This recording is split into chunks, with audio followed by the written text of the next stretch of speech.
So I am here to revoke my bisexuality. Because y'all women are fucking confusing. What the fuck? I have this one girl that literally went off at me out of fucking nowhere, saying that I don't try hard enough to get to know her. But when I tried to get to know her, she leaves me undelivered. And she says, I just don't want to get hurt. Like, bitch, me too! See how complicated it is? I love that she's seeing things from the other side because this is what men have gone through literally their entire lives. This is also the definition of games, so you shouldn't even really bother with a woman like that, but it's up to you. Of course, if me and my girl broke up, I would be giving her money for the kid. Of course, I'm going to be giving you money for, you know, until the kid's an adult, until they're done college, whatever it might be. The thing is you want that money without actually having the kid. The thing is, you're the kid in this situation. Big facts. I'm you the baby. want, and that's what I think is so toxic for women in general, the mentality that they should just be treated like children, because it's created like a nation of women who just never grow up and are just like forced to just like feed off of rich men. It's just not sustainable. It might feel kind of attractive to you in the short term, but ultimately it's horrible for women. And I feel like most women see that and agree with that. Thank you, Adam. Because honestly, this has been one of the most despicable things I have ever seen. And I think it stems back to like Disney movies with the princesses and all that, because you treat princesses almost like children. That's kind of how they've seen it in this westernized Disney era. And growing up through that, you kind of turn into an adult with that childish mindset, and you never leave that behind. That's why they want to be treated as kids, as children. They want to be spoiled and all these other things. It's really not cute, guys. You might like it for a little bit. It might come off as, I don't really know how it's gonna come off, honestly, because I don't want that myself. But you'll like that for a little bit. Long term, it's not gonna work. It's gonna be annoying, because you know why? You have a child next to you. Why would they want one? What's the number one thing that motivates guys in relationships?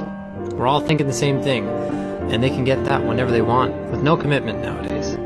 They can meet that need, live on their own, make their own decisions, and do what else they want to do. We've devalued sharing our lives and decisions. We look at it as more of a chore now, and most relationships survive on the feeling of love until that wears out, because it's temporary, and then they have to really love someone, and that requires work, effort, and they don't want to do that anymore.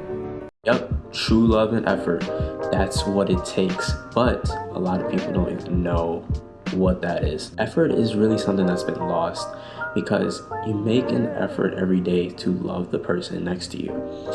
There are going to be days where you might not like the person, and that's supposed to be okay. But today, for some reason, if you don't like the person on one day, that's gonna like determine the entire past, and you know, you can't really see the good things that are happening, and you can't see the good things in the person themselves, which is, I hate the term, but for lack of a better word, toxic. If you're in a relationship right now, this is kind of a side note, I don't care who you're with, you probably can make it work 8 times out of 10, I'll say, unless you have someone who just doesn't want to make things work themselves, and they don't really love you, they don't want to put the effort in. Otherwise, you can work out your relationship. That's kind of how it was in times past. That's why relationships used to last longer. But now, because everybody feels like they have so many options, it makes relationships more difficult, and they don't need to be as difficult as they are. Feminism wants equality between the sexes, but does not want to let a man join this conversation. The definition of feminism across the board is the social, political, and economic equality of the sexes. Yep. I mean, you need to acknowledge your privilege first. If people could hear that about themselves and not be defensive, I think that we could probably push the needle forward a lot faster. As a woman, I'm not sure that I'm concerned whether or not you want to join as a man. Is that not part of the issue?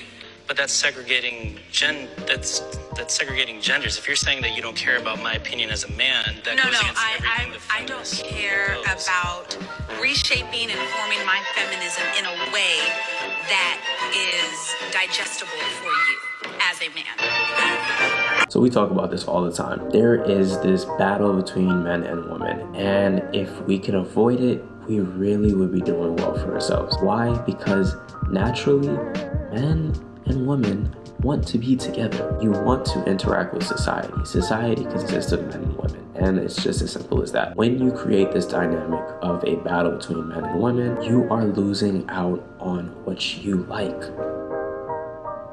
Being able to socialize. It's just kind of weird at this point, because if we're really trying to segregate men and women, what is going to be left in society in the next 10 to 20 to 30 years? Nobody really thinks about that down the line. Now, it's never going to happen, because at least most of us are normal. It's really scary to say, but like, I feel like if some feminists were put in place of power, we'd have such a draconian society. Like, this would literally turn to a dictatorship where men just kind of like massage the feet of women and cook in the kitchen, I guess.